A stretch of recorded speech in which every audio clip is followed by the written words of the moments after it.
Pandharpur corridor प्रकल्पाच्या पार्श्वभूमीवर संभाव्य बाधित श्री होळकर वाडा आणि शिंदे सरकार वाडा येथील कुळ भाडेकरूंनी आपल्या मागण्यांसाठी आता आक्रमक भूमिका घेतल्याचं पाहायला मिळतंय।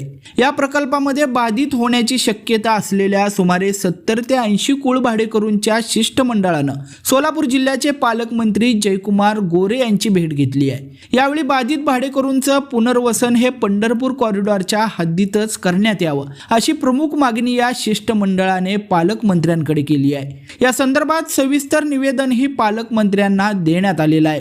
कॉरिडॉर विकासाला विरोध नसून अनेक वर्षांपासून वास्तव्यास असलेल्या कुळ भाडेकरूंना न्याय मिळावा आणि त्यांचं पुनर्वसन या कॉरिडॉरमध्येच व्हावं अशी भूमिका यावेळी मांडण्यात आली होती। यानंतर या शिष्टमंडळाने माजी आमदार प्रशांत परिचारक यांचीही भेट घेतली। श्री होळकर तसेच शिंदे सरकार वाडा भाडेकरू संघांच्या प्रतिनिधींनी आपल्या विविध मागण्या त्यांच्यासमोर मांडल्या होत्या।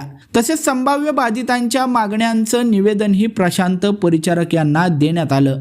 यावेळी पंढरपूर व्यापारी महासंघाचे अध्यक्ष आणि ज्येष्ठ पत्रकार सत्यविजय मोहोळकर, श्री होळकर तसेच शिंदे सरकार भाडेकरू संघाचे अध्यक्ष विठ्ठल खटवटे, खजिनदार गजानन कोकाटे, सचिव अभिजित वाडेकर तसेच ॲडव्होकेट विनायक उंडाळे यांच्यासह 70 ते 80 भाडेकरू हे मोठ्या संख्येने उपस्थित होते।